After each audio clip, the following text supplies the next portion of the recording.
for today is the last day of July, July 31st, so Wednesday. Good morning, everybody. Locked in here to the Breakfast Lounge. Of course, also the viewers who are joining my guests online on his Facebook page. You know, when it's Wednesday, I told you my usual Wednesday guest, of course, for the past elections. He's also always made sure that he's booked for Wednesday. Let me say hi, good morning to my guest. He is the deputy leader of the Now Party, also the #2 candidate. Yeah, this time around, definitely he says he will secure his seat in Parliament. Let me say hi, good morning to Toncha. Yeah. Morning, Grace, and naturally, thank you for having me here again. Today it's a little cloudy, a little overcast. There's a little tropical wave passing through us, so but I'm ready. I'm really ready for this election. I had doubts in January where I stood because of the conviction that came out just there in November, the 30th of November, and what effect it could have had. And I think I was doing quite well until naturally that damning report came out in the newspaper that was baseless. And yeah, GB's, I was by you the day before elections yet, and I couldn't even get on because we had no electricity. We tried a little WhatsApp something, but you know, look, at the end of the day, Grace, it is what it is. You can cry about it and reminisce about it, or you can learn from it. I opted the last one. I opted to learn from this and say, okay, how do I go about this? So I went, get my judicial stuff in order, make sure that everything was, all the ducks were in a row. And once I had that, I said, you know, I'm going again. And I'm 61, Grace. I don't have no reason to lie. I don't have no reason to try new things. I'm not 30 years old. I'm 61 years old. I'm heading towards pension, which I would love to enjoy with my grandchildren. You know, I'm a happily married man with my wife Maria. I have 2 kids, grown kids. Just celebrated your anniversary. That's so right. Congratulations. Thank you very much. That 30 years? 33 Wow. by church. Okay. In December, I make 34 by law. Because I was married by law first, and I didn't have a church wedding because my best man and best woman, they were in Holland. They were still studying, and we wanted to wait so that they could join us, and then we would do the marriage in church. So we waited till July. So you did this thing really pretty young, eh? Oh, well, I was 27. Yeah. When did you guys meet? How did you meet? Look, I grew up with Mauritia next door in Saunders. She was one street down, but she had 2 older brothers, you know, so it didn't work so, it wasn't so easy. So we met each other in Holland. When I went to Holland in 86, I met her, we started courting, and in 87, we clicked with each other, and since then it has been... The rest is history. Yeah, the rest is history. Nice. Of course, like every other marriage, there are the ups and downs. Oh, sure. But you kept it together. I have had my share of ups and downs, good times, bad times, you know, tears. But I think the love that we have for each other kept us together because there were enough reasons to go our separate ways. And I surely fueled most of those. I can't say it was on the wife's side. I will take full responsibility for that one. I was the bad egg, like they would say. And she stuck there too. She stuck with me. So that shows the true love that you know she has for me, and I wouldn't change her for no one. You know, we can have our arguments. We very seldomly argue. Okay. For us to argue is really something that has to happen. She'll get upset, maybe sometimes with my tone of voice. She always tells me I speak too loud. Okay. So stop, talk. She said, inside voice. But I think from when I used to work GB, I suffered hearing. So. And out of that marriage, you got 2 kids. Two kids, a boy and a girl. Yeah, my daughter, Sasha, the older one, and then the son followed 2 years afterwards, Right. Anthony. Yeah, and the grandkids. Yes, Sasha has 1 daughter now, and Anthony has 3 children, Right. 2 of his own and 1 adopted. One adopted, you know. But for me, I have 4 grandchildren, Nice. 4 granddaughters, to be very specific. Surrounded by more girls again. Again, Right. keep sharing the love. Yeah. But Grandpa feels okay. That's nice. That's nice. We have, of course, it's a cloudy outside today. We're expecting some rain throughout today and tomorrow.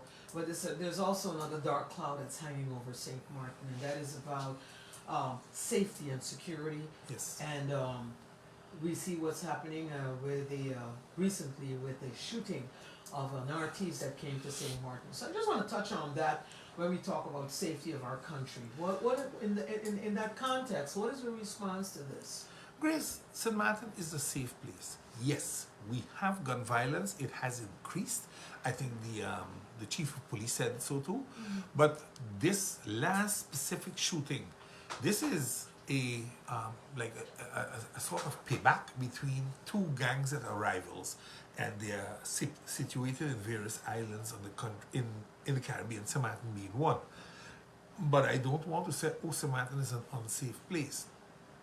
What we have realized, we have too many robberies that take place with the usage of a gun. So either you're going to clean up the island, but you can't clean the French side because you have no control there, or you're going to give business people the right to bear arms, to defend themselves. You cannot allow a set of youngsters or people that have the wrong intentions, let me rephrase and say that, to destroy your economy by robbing tourists, robbing business owners, even in high daylight. That is one thing we have to look at very carefully. The other thing is this opening of extensive hours.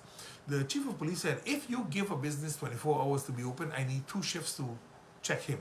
I need to double my police force to be able to carry out the work. So we got to be careful with the 24-hour industry that we sometimes want to allow. There's going to have to be a cutoff place someplace. Where do you cut off nightclubs? Where do you cut off bars and restaurants? Where do you cut off supermarkets? Where do you cut off casinos? Look, whatever happens in the property of the hotel that is secured from the outside, yes, you can do things different there. You can extend inside.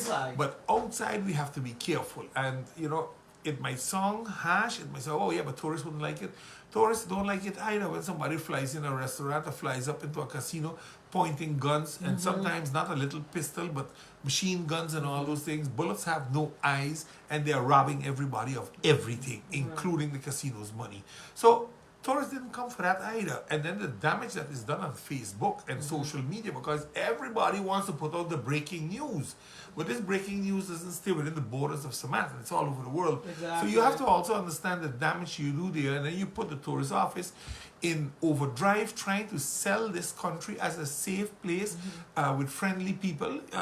Take the simple crisis we had with GB, where in Canada they started a whole thing. Don't come to Sint Maarten, it's only a blackout country. Correct. You know, as if tourists are coming here and there are no generators and there are places where they're staying and they are in darkness 6 hours a day, 8 hours a day. This naturally causes a significant damage, and when it's dark, crime will happen. So you want a place that's well lit up. This is where GB's role was so important in combating crime, because you got to keep the places light up. And then, you know, the safety of the police officers is a little better guarded when they go in, because they're the ones that you're calling when the robber is there, so and they're going in blind if it's dark. So, you know, again, there are so many mitigating factors. But I still believe at this point in time, I don't have any reason to say Sint Maarten is an unsafe place. Tourists can come here. Yes, crime is happening. And maybe we have to look at who the perpetrators are and why they are doing this. And then you also have a better methodology of how you're dealing. Right now, I notice the police have put a lot more emphasis on hotel areas. They lighten up the places so that the tourists feel safe after what happened, especially by Maho. This is the second time in 2-3 weeks where you have a shooting incident that culminates close to Maho. And then I think there was another incident where they arrested a male suspect because they found the female, his wife, dead. He was actually freed yesterday. Yeah, but again, in Maho. So, you know, it creates it's nearly as if it's becoming a hot spot. And we got to be very careful with that, because this is the heart and soul of tourism on the, what we call the West Coast. And then you have the Simpson Bay area where you have another big set of hotels. So we got to be very, very careful ensuring we have blue on the street there most of the time. But then again, here you start talking about how long can businesses remain open? How long can you keep putting police down there? Because if we are going to be running 24/7, that means you need 3 shifts. Night shift, the 11 to 7 is a ghost yard shift for the police. that's when they have the least amount of people working because you don't have enough people. So again, this is where, Grace, we have to be very cautious how we deal with it and how we don't deal with safety on this island.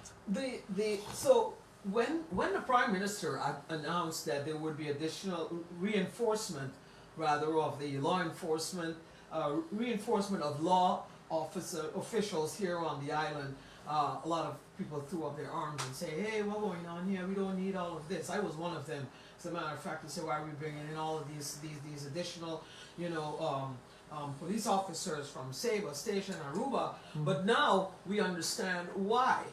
I think that Do you think there's more happening behind the scenes that the community is not informed about? Yes, it is. You cannot listen, Grace. The government, or the Minister of Justice in particular, because he's the one responsible for this. The Prime Minister took a lead and went out and said certain things that created confusion. Minister of Justice is responsible for justice in this country. Only when we have what we would call a martial law incident, the Prime Minister takes over for 10 days. Like that's when the EOC is activated after a calamity. Then the Prime Minister is in charge. He has military at his disposal. He deals with the governor directly and with the people. The ministers, them, are there. He will meet with them and inform them how they're going forward. But this is not an EOC calamity. This is a violence eruption, where we did not call a crisis, a calamity. Everybody got to stay home, curfews in place. We didn't do that. Right, exactly. So we shouldn't confuse the two either. The Minister of Justice is responsible for the way forward. Now, there are a few things that came out.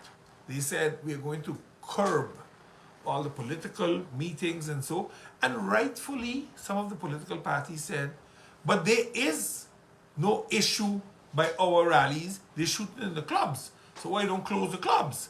And the question then behooves, so what value are you setting on your supporters?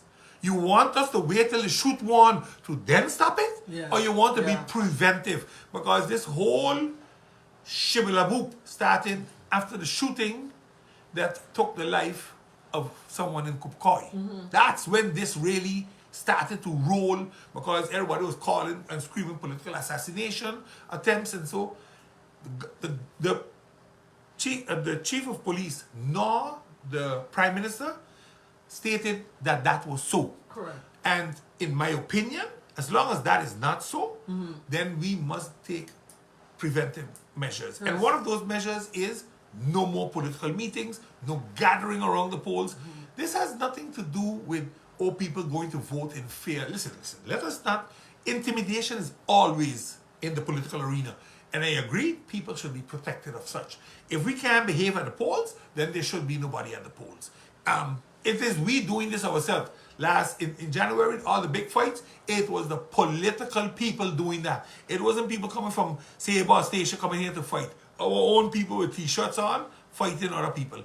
That is not called for at the polls. And if that is a reason we're going to terminate people standing at the polls, then so be it. I don't know if it is fair for the candidates. A candidate should be able to stand at the poll and welcome his voters in. So you have 135 candidates, I believe. That means you should have 135 people that are able to stand at 18 polls. Because Sint Maarten home and the prison, I don't think people are allowed to go there when they're voting. But nevertheless, what I'm saying, you have 18 polls, that means you have 15 people at the poll. And there will be 15 politicians. You had a fight last election in Belvedere. Belvedere. Yeah, that was captured. And Right. again, fellas jump off a bike to fight a candidate. And this is the problem. You gotta, if you can't leash your dog, then don't lead your dog out. Because that's what it is politically. You send out these fellas that are behaving recklessly. Imagine somebody had pulled a gun and shoot. What would we have done then? Because there was, 150 people around there? You can see it in the videos. And this is what they're trying to prevent. Temperatures are flaring. Everything seems to be grab a gun and deal with it. That seems to be the impression. But bringing in all the police officers to help curb vote buying, help curb violence at the polls, At the polls. help with other robbery aspects, gang-related aspects. I think they are all combined in one. The police will not divulge, and I agree with them, why they're doing certain things and who they're coming for.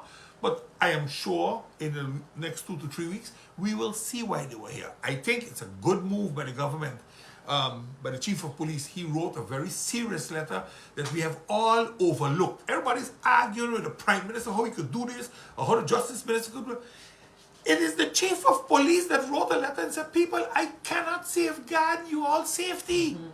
Then they went in there in parliament crying about who this and who that, and then they make a decision and they take a measure, and now we up in hands. Hey, you're not serious. So either you were using the floor of parliament for a puppy show and carry on like a little child, and all this and all that to get a vote, and now that they have blocked the road to this, you start to cry. Now I understand, for example, the SAM party that is newly established and would have loved naturally to have public meetings, to talk to their supporters. I can understand that.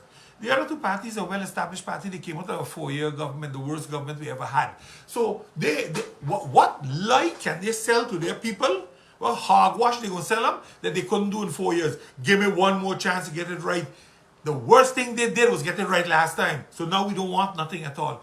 They're the ones crying. They're the ones crying, not the rest.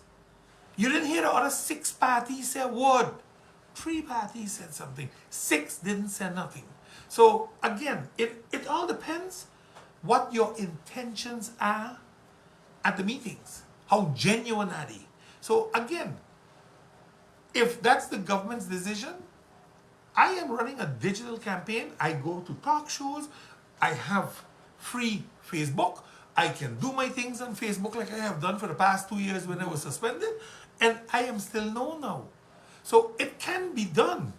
You just have to find the niche to do it.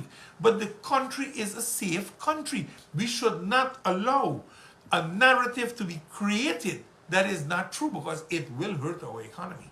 It definitely will. Yeah. So do you in any way then support having supporters at the polling stations on election day?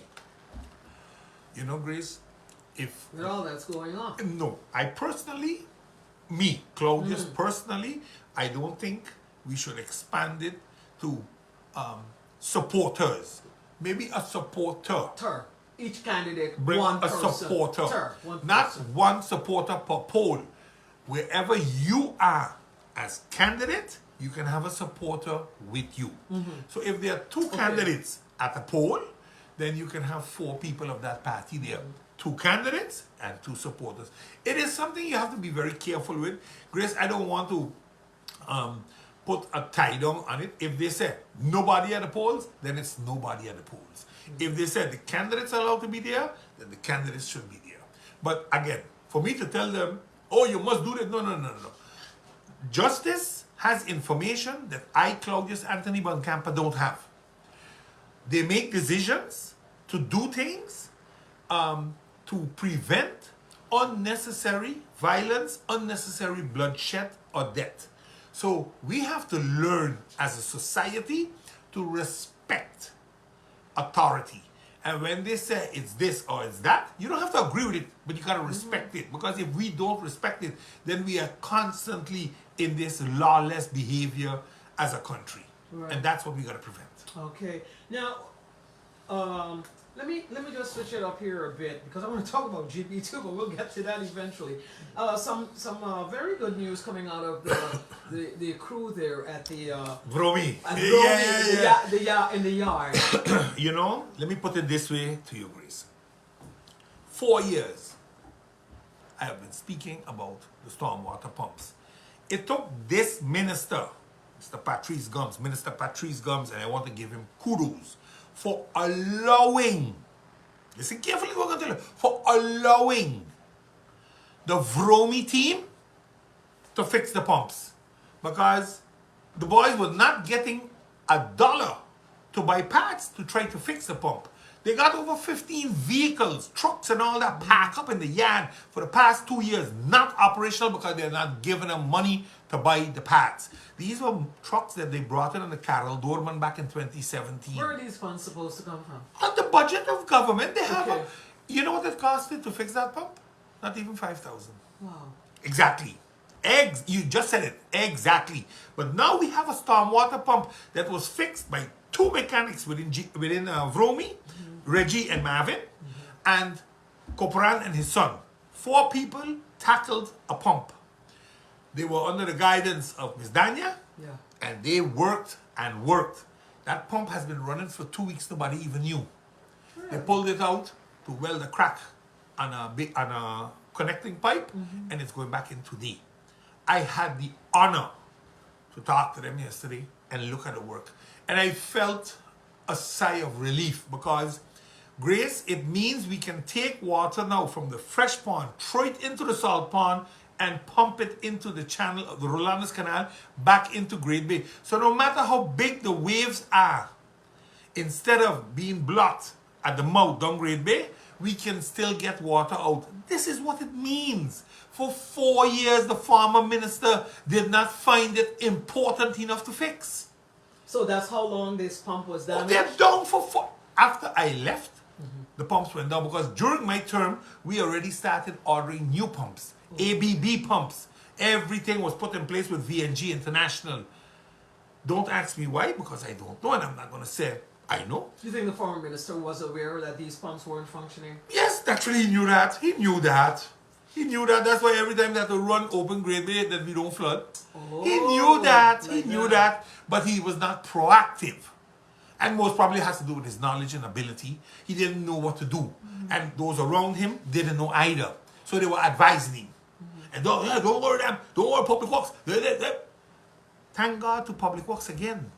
Thank God to Marvin Brown and Reggie Jones and Copran and his son and Leah Danya. Those people need a tap on their back. They need to be told, thank you very much. When you come out of Public Works like me, that have been there for 25 years, you understand the value of such a pump. James Marlin was my mentor. He taught me what it means to be able to drain a pond the right way. Not just talking the talk, but walking that walk. What does this mean for the hurricane season now, this pump? We are a little better off. We are not home because we need 3 pumps in reality, but we are much, much better off because what we're doing now, or what I say we because I find myself thinking right away back in public, they're pumping. They're pumping every night. They try to get water out of the pond. Look, our pond should be at minus 70. We are not at minus 70. And we're going into the high season now. And while we're now getting a good set of flushes of rain, that's ideal because it helps the country, drops the heat a little bit because of the Sahara dust too. It drops the heat a little bit, but you got to get rid of the water because you can't keep that in your storage, in your basin right now. You got to get it out. Okay. And when the weather does come, you have storage. And then you flow that water flows into the Great Bay. In the Within Great 6 Bay. hours, Great Bay spins enough to clean it out. It's cleaned out, okay. yeah. So it's back normal. You can swim. Remember, this is rainwater coming off, and you keep throwing it out. So it isn't, it's so contaminated. Yes, whatever is on the road, whatever's in the hill, it comes with the water. That's why we always say, listen, when we pump in, don't swim.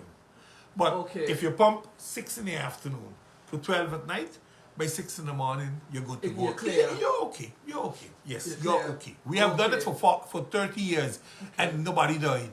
So I don't think it's going to happen now. Right. Because we saw an incident that occurred on the French side last week, like 2 weeks ago, it was, right?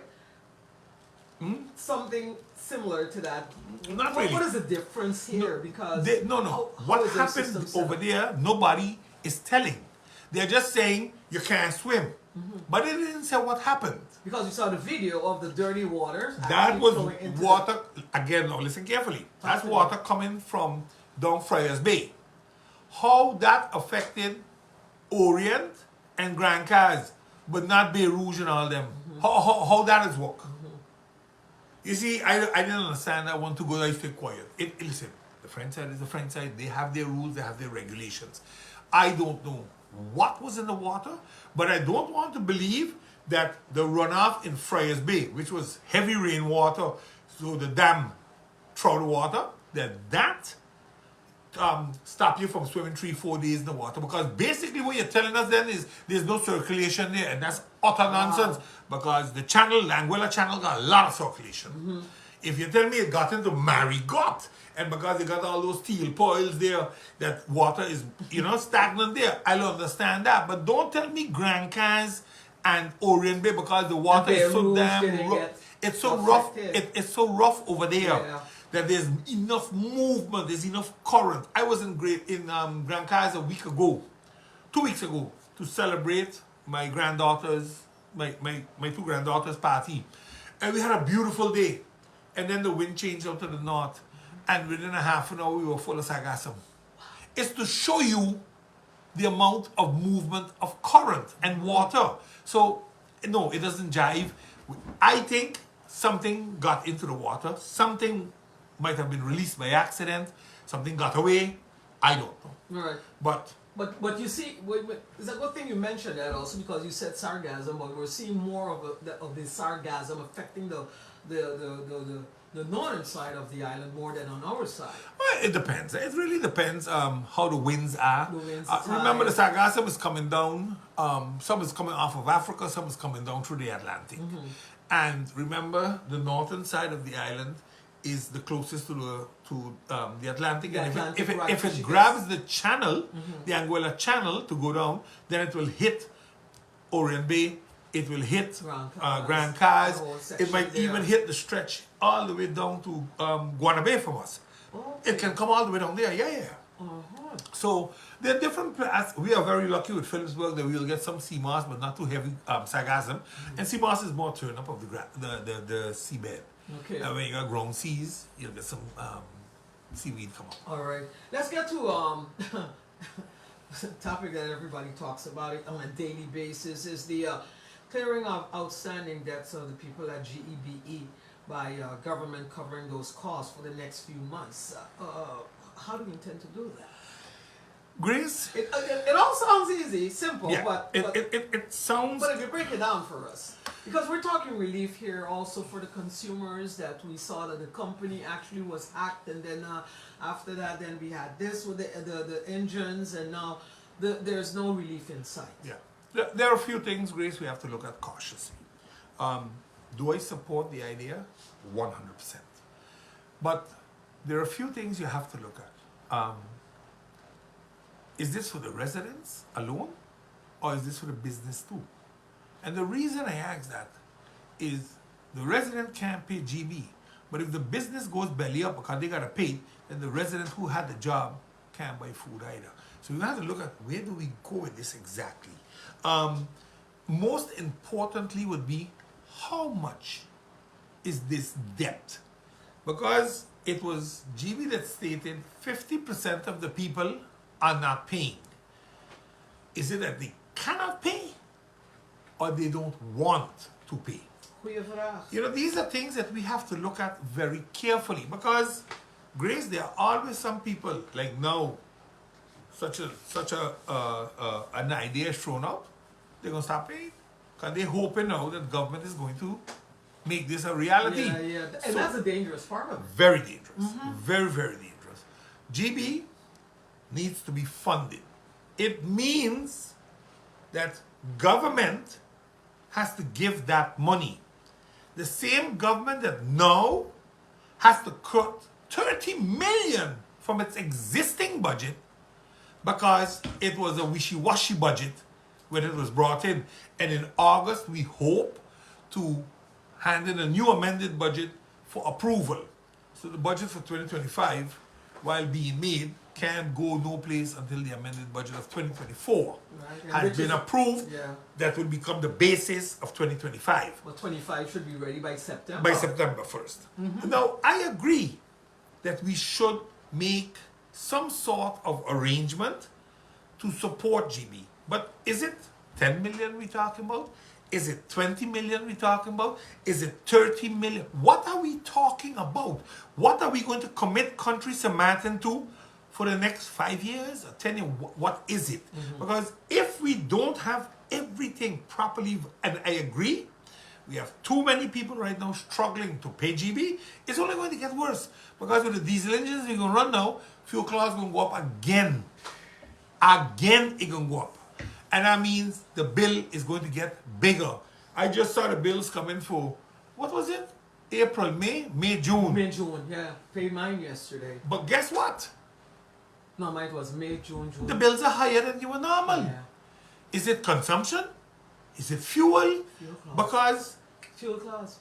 when you look at it, you have to ask yourself, okay, so where are we going? So again, I agree. We got to do something with GB. And I am a firm believer. If we were willing to take 150 million guilders and give it to a Curacao-based company to save 3,000 people, when I stated from day one, make an agreement with APS, change the law so that the people that are now ANIA insured can become APS insured. And we pay APS whatever the premium value was or whatever the insurance package is. We put that over there. And we pay that over the same 50 years that was given to us to pay ANIA. ANIA, so True. swap ANIA for APS. APS. Correct. Okay. And we do that for our 3,000 people. Curacao can do whatever they feel like with their 27,000. With our 3,000, we will find a solution like the Dutch had asked us to hold on to the 3-point-something% in rent. They said, oh, we checked everything. No, you didn't check nothing because you couldn't think that far. Their inability to think out of the box, their inability or their willpower to not help the people of this country was clear because it was a change in law that is needed. Don't tell me that you are willing to sign off change in law to make sure that the citizens were taxed 20% of their salary as solidarity and 12.5% with the civil servants and 25% with the parliamentarians. That law you pass overnight. But want to save our own people, oh no, we couldn't do that. They said, who's they? Who said we can't do it? You the government, you the boss, but you let them, they tell you. Yeah. That is how you run government? Then For the country, right. They should be the ones running government and not you. They should be the minister. They should be the prime minister. They should be the parliamentarians because they're running it, they're deciding. You see, this is my problem I have when you put children to do big people work. This is what you get. This is what you get. So there are options to fix a lot of things. And if we, because right now we can't take a loan. We can't take the 140 million that we put in the budget to take on loans. The CFT told us, go fly a kite. You fix your budget. You bring back a proper amended budget. And then a real budget. And then we're going to start talking. Because CFT allowed that wishy-washy budget to pass when the ANIA deal was cut. So I live in cahoots, you know. Because the budget was no good. The minute they agreed to ANIA for 150 million, 50 years, budget good. And now you come back after you sign on to the ANIA deal. The same CFT comes back and said, no, no capital gain, no capital loans because that wishy-washy budget ain't no good. Take you it see? to Parliament. You understand? They said when you got a donkey, you gonna ride it? Yeah. They ride that farmer government, no? Like a real donkey. And then they come up and say, give it 4 more years. You got 1 more chance to get it right. Are you serious? Are you looking at yourself in the mirror? You don't see those big flappy ears? The donkey ears? You don't see them? Because the public is seeing them.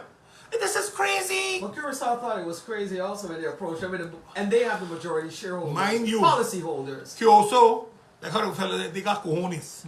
Over here, let me WhatsApp fast. Let me WhatsApp the advice fast. This is a joke. Yeah. What do you think about Curacao becoming an associate member of CARICOM? What is your take on that? Very happy for them. It's something that we should also seek to go towards. I think it takes time, it takes preparations. You have to have your house in order. When it's a house in order, you should have the departments that deal with the stuff that CARICOM deals with. Because you can even look at the Court of Justice, the Caribbean Courts of Justice, that is part of the CARICOM. We can decide tomorrow, hey, would we want to go that direction? Would we want to change our judicial system where we deal with a court of justice throughout the Caribbean and you get judges from different islands that are not bipartial or partial and they come and do you see it what's happening. But I believe honestly that we have to really look at what we can do, because we are in the midst of the Caribbean islands. We have them all around us. You know, you got right on top of Totole, you got St. Kitts, Antigua, everybody is there. So we really got to look at and see how that works. Yeah. But I think it's something good for us. Did you get any follow-up as to how far we are right now, our GB is with the installation of the GB generators? No, I would want to believe another week and a half. If I followed the trend that they were given, I think another week and a half, we should have those generators online. All right. The SAM party actually recently sent a letter to the Dutch government referencing the Chinese getting the bids through the World Bank and the NRPB. What are your thoughts on this? I'm extremely happy that they are listening to my show. I'm extremely happy that they have followed up on the call that the contractors have made through me when I broke the news here by you. I think it was 2 weeks ago. 2 weeks ago, and then you came back the following week, last week, and you mentioned that it was from 150, I think, to 200. That was no. It was 15 to 20 million. Yeah, they are now at 21 million. 21 million. So it's going up every week. No, well, every time a bid is finalized, depending who wins, their taker goes up. Now the thing is this, and I keep saying it, and I know some people get offended and they feel that I am picking on them. I'm not picking on nobody. I'm happy that the SAM party brought it out. Why? Because some of the people that were getting all excited with me are SAM party followers. So I like it when all of that info is put in a letter and sent to the Dutch Prime Minister. It's a pity that our Prime Minister didn't feel the need to pick up the phone, make the call, get something done, and then come out on his Wednesday press briefing and say, I have spoken to the Prime Minister in Holland and he's going to do blah, blah, blah, blah. No, you didn't hear that. And that's a pity. Because yes, there are procedures. But Grace, let me put it this way to you. I want to do this. I want our Prime Minister to send a letter to Holland requesting the termination of the World Bank's involvement in the trust fund. I want it terminated. We can work through BZK in Holland. They have enough experts to fix our landfill, to fix the sewage plant, to build the schools, to build the homes, to build the roads, or whatever else we were going to do. All the programs we got to put in place, we are using consultants that we don't need. We have the VNKE, where we can pull consultants from Holland, pull people that are working in a system that we understand and they understand, and we can make things happen. I strongly believe that no more extensions should be given to the World Bank, and they should terminate everything now. Go back to Washington. The NRPB should be strengthened by professionals, local or from within the kingdom. We don't need people coming from other islands here to come and tell us how to do it when we have people living in Holland that can do this work. So who are these other islands? People I prefer not to unnecessarily harass them. So not the name, but at least what islands are we talking about? One comes from St. Lucia that's supposed to fix the dump. Can't fix it in St. Lucia, but they come to fix it here. You know, those are the things that irk me. They really irk me. But I am saying the whole procurement, I think it was Minister Otley said how we gonna work on it, he gonna fix the framework so procurements could be for the locals. He ain't do nothing. Because 22 million going to the Chinese now, clearly he ain't do nothing. Or he wasn't able to do anything. I don't know what it is. But again, one of those promises that didn't get fulfilled, and the country is losing all its money. Contractors are sitting now looking at each other, looking at the wall, because they're not getting the work. And the Chinese are not going to hire them. I don't care what anybody feels, but that's the reality we are dealing with here in Sint Maarten right now. We have to exclude foreign companies from works within the trust fund. And when the local companies can do it, open it up for Aruba, Kyoso, Bonaire, Sabre Station, and Holland. Open it up for them. Shouldn't there be, when coming to the contract agreement, that it should be mandatory that locals also get an opportunity to work. Then you have employ them. no Mandatory. No, if you make it mandatory, you got to carry the risk. Because what happens if the local man mash it up and mess it up? Who will pay the bill? Yeah. Exactly. I hear So you. it ain't gonna I hear work. you. And Chinese man gonna always blame everybody. Oh no, he don't work good. He mash up. You see, this is the problem. This is the problem we have. I shouldn't mock nobody. I agree with you. Yeah. This is the problem we have with these type of contracts. These are international contracts, and they set so many safeguards in there. Look, I saw one now they're going to do for I think it was the sewage. They're going to have a whole discussion on the sewage, expansion of the sewage. You don't tell me nobody in Sint Maarten, nobody in Holland know about sewage? We need to bring in foreigners to do this again. The last time I read out a list with all the names of who was checking the bids, not one local. So now we're writing things here. I put my hand on fire. Very few locals involved in this whole framework. And that's a pity. But again, I keep saying the World Bank is a bad fit. So I understand the fit in 2018 because we were in turmoil, nobody was to be trusted. They needed William Allen out at all costs, dangle a carrot, throw him out, bring elections, and we're going to bring in the World Bank because we don't trust a bunch of thieves. Okay, fine. If that's your opinion and it's your money, we agree. But now clearly, even the Dutch have agreed that the World Bank's choice was a bad choice. It has not rendered the fruits it needed to render. It has costed us one extension already into a second extension now. So double the time that was granted to do all of this work, we are going into now. We're going to be 8 years. Wasn't it you a few years ago who said that bringing in the World Bank was a very bad idea because Yes. when you look at how their performance in the other Caribbean countries and the world, as a matter of fact, basically it is... Any place the terrible. World Bank or the IMF goes, they destroy your economy. They destroy your country. Yes, I These are people that go into a country that has nothing and they try to make something. I understand that. But you don't walk. Look at Barbados. Look what they did to Barbados. I think there's no better example in Barbados. So I am saying the choice was wrong. But why we are not fixing it? Only God. So why are they still selling it? You know, when you don't want to accept you're wrong, you will find a reason to justify why it's being done. And I think that has kept happening and that will continue to happen in Sint Maarten as long as we have this type of behavior. So what kind of reaction do we expect now from the Netherlands, seeing that Sam actually has sent this letter to the Dutch government? I hope it brings up a discussion because I Do you know think other parties should follow suit also? nah, the government has to do this. Okay. The political party, it's political mongering for me. All right.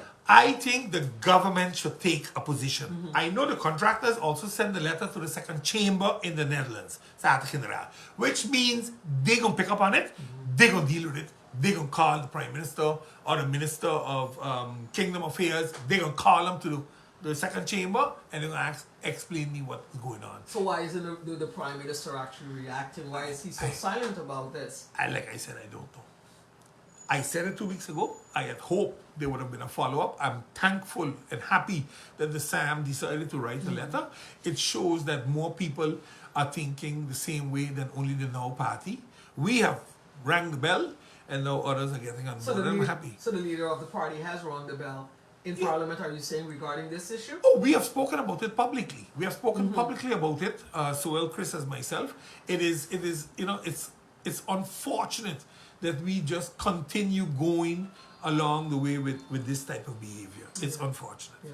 We just recently saw also where the Minister of Justice actually alluded and spoke about payment of the teachers, the 1%, well, basically payment of the teachers of the school boards being paid their 1%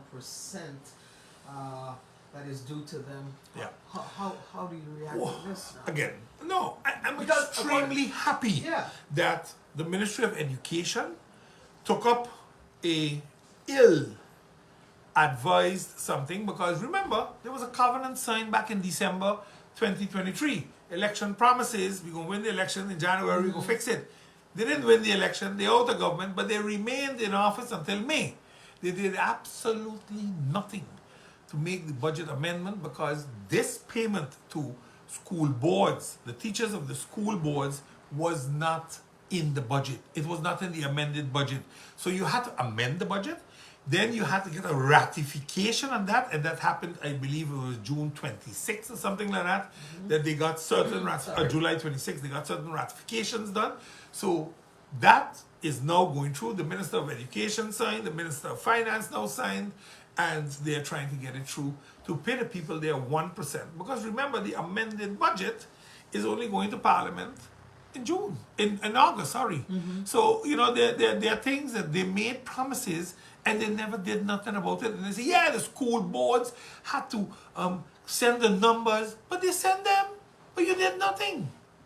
You had the numbers, you did nothing. So, yes, you see, politics, they like to promise people things. A promise is a comfort to a fool.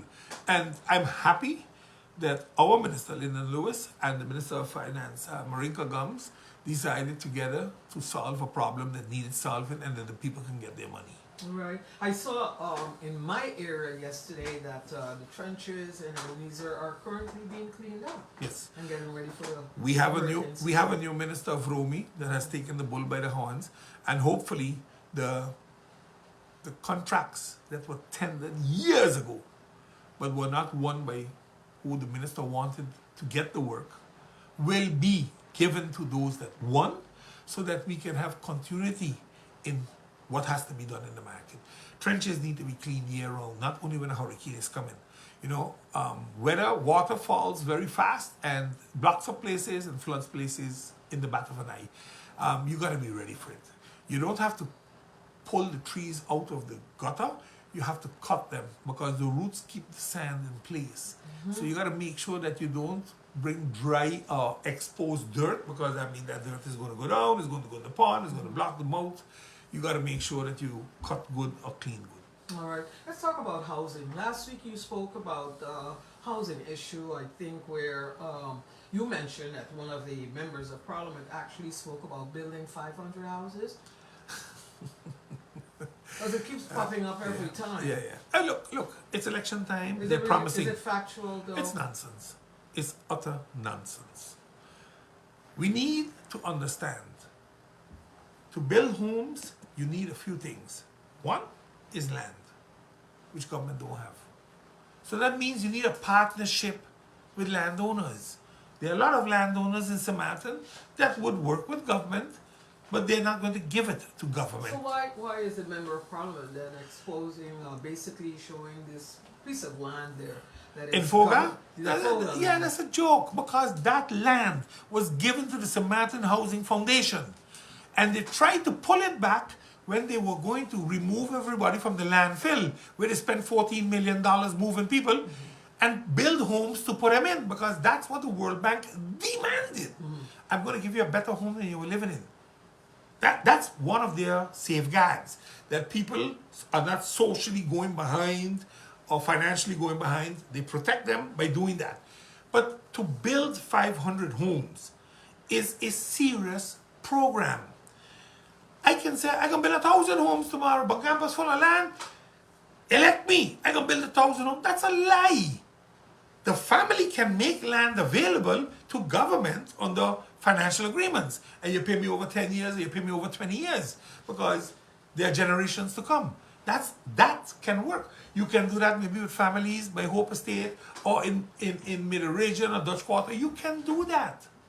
But to So just you're say, discrediting what the member of parliament yes, said. to just say you're going to build the last election, Rolando said he was building 1,000 as the head of, as the leader of the UP. Now the new leader said, well, we couldn't make 1,000, give another chance, we're going to build 500. What for nonsense is this?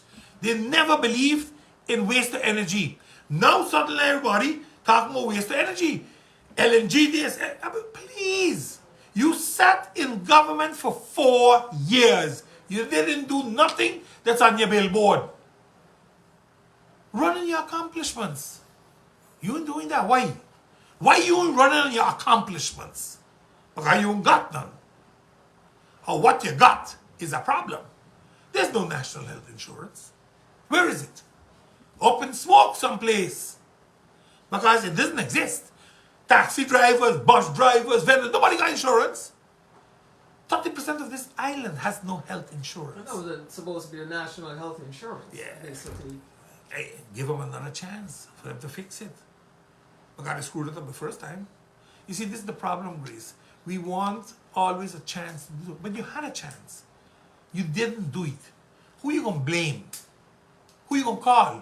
You can call one camper, I'll fix it. When I'm in there, we will fix it because there are ways to do things.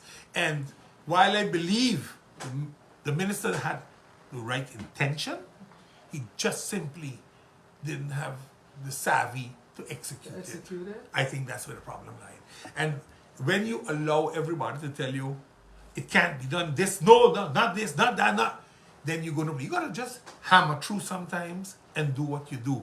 And yes, you can get in trouble sometimes. You can get in trouble for that. But you know, it is not about you, it's about the country. So you gotta sometimes learn to take the risk. And no matter the consequences, you do what's best for your country. You're championing the legalization of cannabis, and I want to bring that up every time that you're here because we need to know exactly. You know, it sounds all well and fancy and everything, and the people who are, there are people who actually, I know some of them relied on substances like the cannabis oil and the other stuff to basically some people who suffer with pains and stuff like that. Arthritis, Arthritis cancer, and stuff, and it has been very, very helpful in relieving their pain. It is. Look, it is part of some medication, But it needs to be legalized. So there is a policy for hemp. So hemp products, cannabis products to a certain degree with THC, they have been legalized in August 2019. Pharmacists that have been trained in that usage of the medication can sell it and prescribe it to patients that need it. What we are trying to do is, we are saying, listen, introduce a tolerance policy first. 5 plants, 5 grams. So the five policy, which means people caught with 5 grams or caught with 5 plants in their yard will not be arrested, will not be prosecuted, will not be jailed, and will not receive a police record. That will ensure that you can still get a job, you can still continue to go to school, go to college, whatever, because you don't have a police record. But we want to go further. The industry of cannabis is a big industry.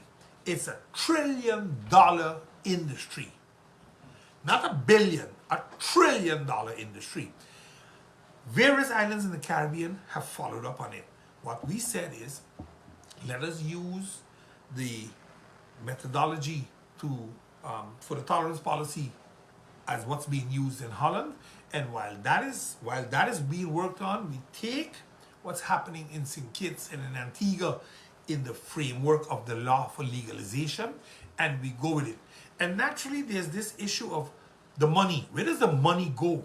Because this money is derived from something illegal. No, the substance is now legal. So it's a legal business. In the Netherlands, about a month ago, there was a verdict by the judge in Arnhem where they were told the seller gets a bank account. You cannot have an industry in this country. You can say, oh, it's gedogen beleid or whatever. There's a tolerance, is illegal, then don't allow it. If it's illegal, don't allow it. If you got a tolerance on it, give him a bank account because the money is real. It's being derived in a legal manner. So now they are going to force them to get a bank account.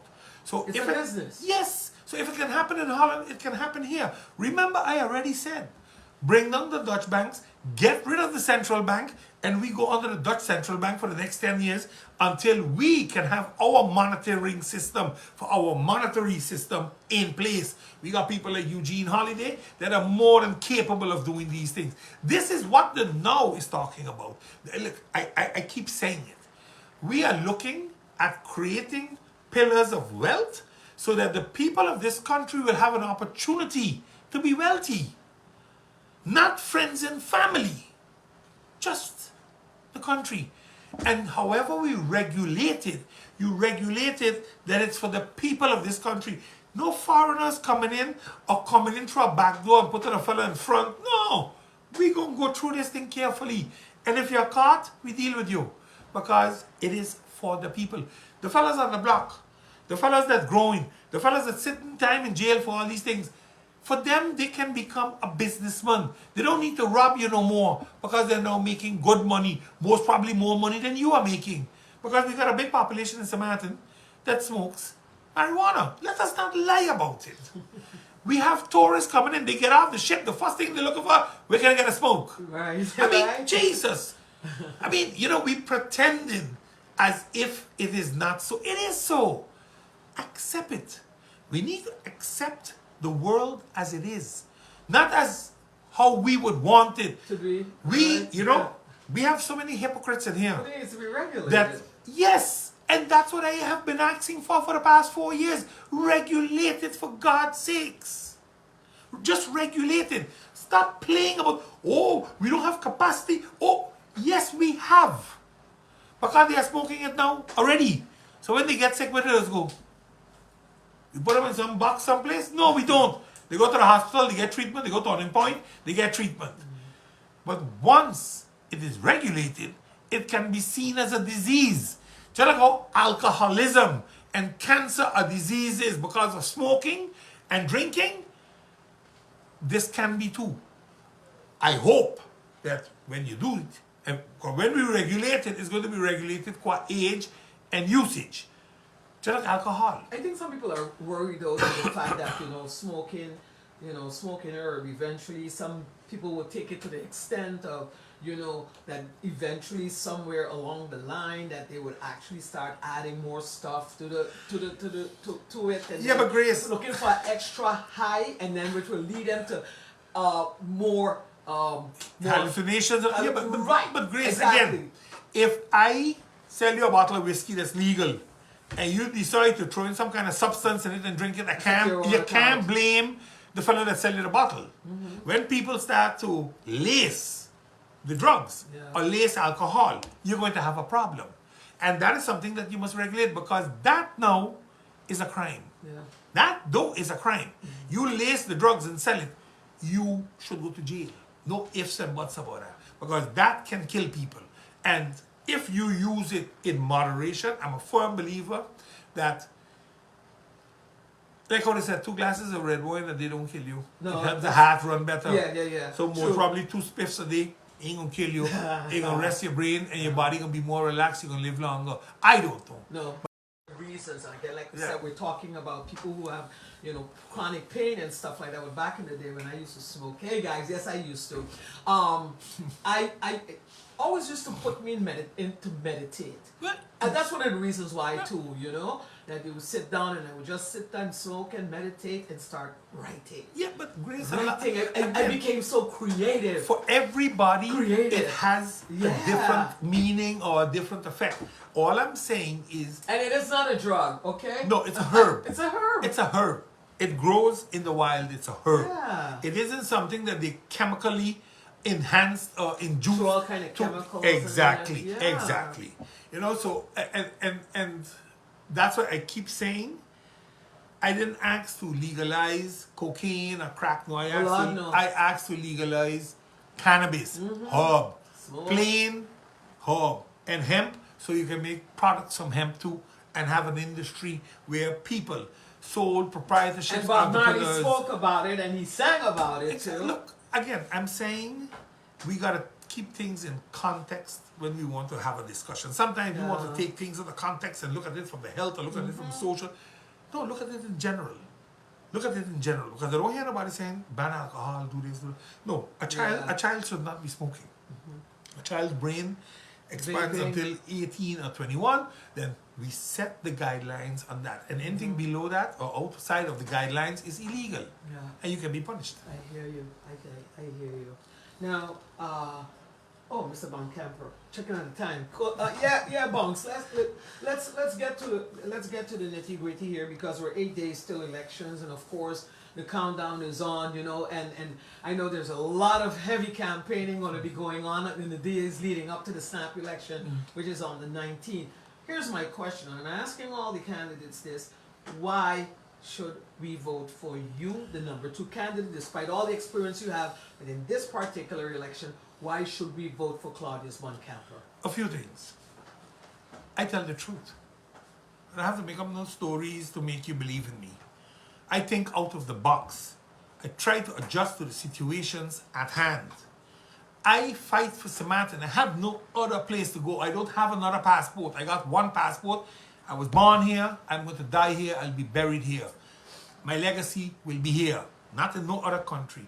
I have a proven track record. Nobody wants to debate Boncamper one-on-one or in a group on track record. What we want to talk about, oh, you can't take your seat, oh, you can. No, man, talk to me. Talk to me about what I can do and what I cannot do. That they don't want, because I have a proven track record. I have been 35 years helping the people of this country as a lion, never expecting anything in return. When you do civic duties, you understand what it means to serve a country. You understand the honor it is to be able to serve. And last but surely not least, I have the knowledge, the ability, and the expertise to do the job. You know, Grace, I have 8 generations in Sint Maarten. And the first generation was a slave. So when I hear people talking things, I smile. Not because people are white and the slave was commonly black, means that I don't come from them. So I just listen to people sometimes running their mouths because they have no clue, Grace, who's really Claudius Anthony Boncamper. But whenever you really want to know everything, please give me a call, 520-1188. I can tell you the truth. Not the stories that certain people would love to have out here. I have made mistakes in my life. I have manned up to them. If they would only man up to theirs and become a woman or a man and agree to what was done wrong, this country would be in a much better place than it is today, Grace. Come August 19th, I humbly ask you, first of all, come out and vote. It is so important that you vote. Come out to vote. And then you throw that vote on the No Party. We are 16 good candidates. Anyone is a good vote. But I am asking you, Claudius Anthony Boncamper, to throw your dot on the number 2 spot. Get me into Parliament. I will guarantee you a difference in governing of this country. I thank you all very much. You're the Yellow Party, which the sixth slate. Yes, we're the 6th slate. As you open that paper, you'll see that big yellow slate right there on your right hand side. You just go down 1, 2, and you drop that red. Like how Leo Chances said, Bashabala. Bashabala. You know, as a kid, we used to campaign for Mr. Chance in Aruba. In Aruba. PPA. Because my grandmother lived right next door to them. Yeah. So his wife used to sew, and I always tell this story. His wife was a seamstress, and she used to sew the skirts for us, and we would wear. And then he used to give us the shirts, and then me, Angel, and Andre, and his kids, those are his kids. Yeah. We used to go by the school because there was a school right there in the area on Flamboyant Strat. My grandma was living right next door, so we used to go down there and then just put on the shirts and little orange skirts and then stand up there by the PPNA. PPNA. That's so hilarious. It was but nice memories. Yeah, that was Leo, Benny Nisbet and all that. And he always won the election. No, he was a great politician. He was a great politician. I learned a lot from him in having conversations with him. Yeah. You, like how they say, when you talk to the captain, he will tell it to you straight. Mr. Chance. Oh, he will tell you straight what he believes and what he doesn't believe. He didn't mince no words. No. And he wasn't afraid of nobody. Yeah. He would fearlessly deal with the issue. And that's what I am missing in today's politics. Where is he right now? In Salem? No, I think the last time... I know he's in retirement. Yes, but I know he was not doing too well. He was ill a while. I know he went to Colombia. I don't know if he's with his oldest son now. I don't know if he's with Andre or not. With Andre? Julian. Julian is the youngest. Yes, Julian. The youngest, I think he was with Julian. Residing. But he moved to Colombia. Yes, I think that's where he is right now. Yeah. I think that's where he is right now. Yeah, some great memories from back in the day. You had, like you said, you had Benny Nisbet, all of these big names, Wati Voss, the late Wati Voss, and Wati was the man those days. Wati was AVP. AVP, yeah. He was Wati Voss was at AVP. You had Well, this was before Betico days too. And, I was still young, so I was a little girl, so I was trying to remember. But you had the PPA, the AVP. I think there was a red party also. I can't remember the name of that party. I wasn't there. Yeah. I know they had a So Rumba. my grandfather used to sit there all the time. I wasn't there. Yeah, but no, those were some great days until we had I remember there was an election one time in Aruba, and that was a very sad day. An election that there was someone that got shot in Dakota that was supporting. I think it was the AVP, not AVP because Dakota was always AVP, Yes. and I think some people went because Santa Cruz was always MEP, and yes. still are, that went through Dakota, and then there was some brawl there that someone had gotten shot. But that's not the case here in St. Martin, because the thing is, again, we can fight and we can argue, we could make all kind of noise, but come election day after that, we hug and we kiss because everybody knows each other here. Grace. How did we get to this? Grace. How did we get to this? Election campaigns is just putting out your ideas. Yeah. And when the campaign is over, we have to come together to govern. Unless you have an all outright majority, you have to come together to govern. And I always say, you will not see me going after people's personal issues. I will go after your ideology and I'll talk about what I believe you're campaigning on, if it's right or wrong. And that's Why? what it should be. Because I have to respect you, because I might have to work with you. Even And I so. always say, remember, there's a tomorrow. Yeah. We burn yesterday, we fighting today, and then we don't even know there's a tomorrow. But there is one. The sun will come up tomorrow. The Annie musical. The sun will come out Exactly. tomorrow. Exactly. Yeah. So we have another day to live. Today is 18. 18 more days before the curtain comes down on the campaign, and we go to the ballot boxes. Yes, sir, definitely. And without a doubt, for persons out there who haven't received your your voting card as yet, because they were already distributed in several districts. I got mine. If for those persons who haven't received theirs yet, I think it's on the 6th or the 13th, sometime around there. Yeah, that you can go to the census office. Correct. Remember, please, you need to have an ID or a valid passport. Not a Dutch passport, it can be any passport, but it must be valid, Right. not invalid. And you can go with that to the poll. So remember that, you need a valid ID or a valid passport. A valid Sint Maarten ID, not any ID though. Sint Maarten ID or a valid passport. And we know that a lot of you are very disgruntled and upset the fact that we did this in January, and they're like, oh, I don't want to do this again, I just did it. That's right, you did it then. Let's do it again this time. Yeah, you got to do it again. This time, I think it's time to put serious people in Parliament to prevent, any craziness. We need people that are willing to work for the country. Who love the country? Yes, the country. Who loves St. Martin? Got to be one. Just don't say it. You got to be first. It's country first. And if you can't do that, then get out of the race. And I think now more than ever with what's happening, here in St. Martin, the atmosphere, a lot of people are so disheartened about everything that's going on, but we and only we can fix it. Yes. Only yes. we can fix it. I mean, I agree with that. Don't throw your hands down and say, oh yeah, you gave up on St. Martin. No, you can't give up on St. Martin. We are St. Martin. That is right. And we know where it was, and we can bring it back. I agree with you. We can bring it back I there. agree with you fully. Let's do that. All right. All With right. all the negative atmosphere, all the negative talk that's going on social media and everywhere else, block it and stay focused and just have one thing in mind and said, we're going to bring St. Martin back to who she was, Yes. because she's not lost. No. She's definitely, not lost. Definitely. And definitely will not allow anybody, To do anything or anybody to do that. that. I've been living here for almost 40 years now, longer than where I was born. I'm from Aruba. And trust me, I'll tell you one thing. Nobody loves St. Martin more than me. I can go back on Aruba. I go back on Aruba every time I get a chance. When you see a week pass, I want to come back home, This rock got magnetic call, No, I gotta come back, St. Martin, boy. 1 week I done gone, I say, no, I'm ready to pack up and come back. So, yeah. So, I hope you all love it just as much as I do. And I hope you all enjoyed this interview this morning. Again, he's the deputy leader and the number 2 candidate on the Now Party slate. He's contesting the upcoming snap elections, on August 19. That's in the next 18 days. Make sure and encouraging each and every one of you, if you have that right, that power to go out and vote, make sure you do that. Vote vote, vote. I can't say it anymore. Vote now, number 2. Okay, well, you said it. You said it. Radio listeners, that's going to do it for yours truly here this Thank morning. you. Thank you all